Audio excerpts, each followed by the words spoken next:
এখানে যত মানুষের রক্ত লাগবে সবাইকে দেব। আমাদের যদি মৃত্যু হয় হোক, আমরা তারপরও মানুষকে বাঁচাবো। শিশুরা যে অ্যাক্সিডেন্ট হয়েছে এবং কি বাবা মা কারো ভাই কারো মা অ্যাক্সিডেন্ট হয়েছে, আমরা সবার পাশে দাঁড়াতে চাই। আমরা সব হিজড়া অ্যাক্সিডেন্ট হয়েছে। আজকে হয়তো আমার হলে আমরা পাবলিককে পেতাম না কাছে, কিন্তু পাবলিকের জন্য আমরা সব সময় পাশে যাওয়ার জন্য রাজি। আমরা মরতেও রাজি আছি। আপনারা আমাদের অন্য চোখে দেখলে কি হবে, কিন্তু আমরা পাবলিককে অন্য চোখে দেখি না। তখন আমরা মানুষ, তাই না? আল্লাহ তো আমাদের মানুষ হিসাবে বানিয়েছে। আপনারা পাবলিকদের একটা কথা বলে আপনারা কেউ আমাদের খারাপ চোখে দেখবেন না। আমরা হিজড়া, আমরাও মানুষের পাশে দাঁড়াতে চাই। আপনাদের ভালো চোখে দেখবেন, আপনাদেরও ভালো হবে, তাই না? আমাদের তো বউ নাই, বাচ্চা নাই, মা নাই, ফ্যামিলি নাই। আমরাও তো একটা ফ্যামিলির মানুষ, তাই না? আমরা তো মানুষ হয়ে জন্ম নিয়েছি। তো আপনাদের কাছে এটাই আমার কথা। আর কোনো, আমরা রক্তদান করার জন্য এসেছি অনেক আগেই। আরও আপনারা দেখেছেন যে আমরা অনেকের পাশে দাঁড়িয়েছি।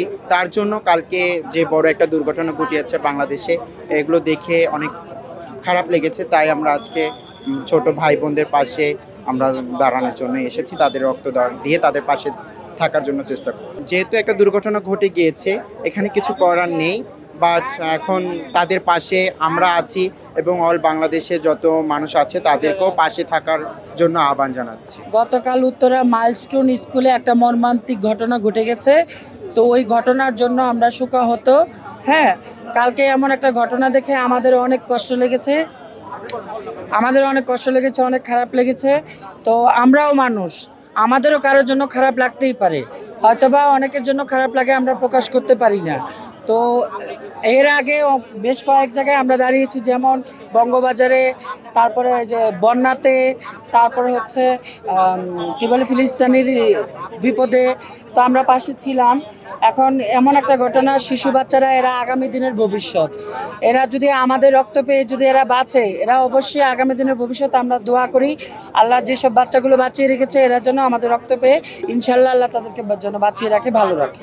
আমরা মানুষ, আপনারা মানুষ, মানুষের পাশে মানুষ দাঁড়ানোটাই পেশা। হয়তো পাবলিক অনেকেই আমাদেরকে নিন্দা করে বা অনেকে আমাদেরকে ভয় পায়, অনেকে আমাদেরকে ছোট চোখে দেখে, কিন্তু আমরা ওইরকম চোখে দেখি না। আমরা মানুষের সাথে মিশতে চাই, আমরা জনগণের পাশে দাঁড়াতে চাই। কারো বিপদে আপদে আমরা যদি পাশে দাঁড়াতে পারি, আমরা নিজেদেরকে অনেক ভালো মনে করব এবং আমরা নিজেকে মানুষ বলে, পরিপূর্ণ একটা মানুষ বলে আমরা নিজেদেরকে মনে করতে পারবো। এখানে মানুষের পাশে দাঁড়ানোটাই তো কর্তব্য। ভিতরে আমাদের লোক গেছে, ভিতর দিকে আরো লোক আছে, আবার আরো দুদিন লাগে আমরা যাবো, আমরা আসছি, আমাদের ডাকলে আমরা যাবো।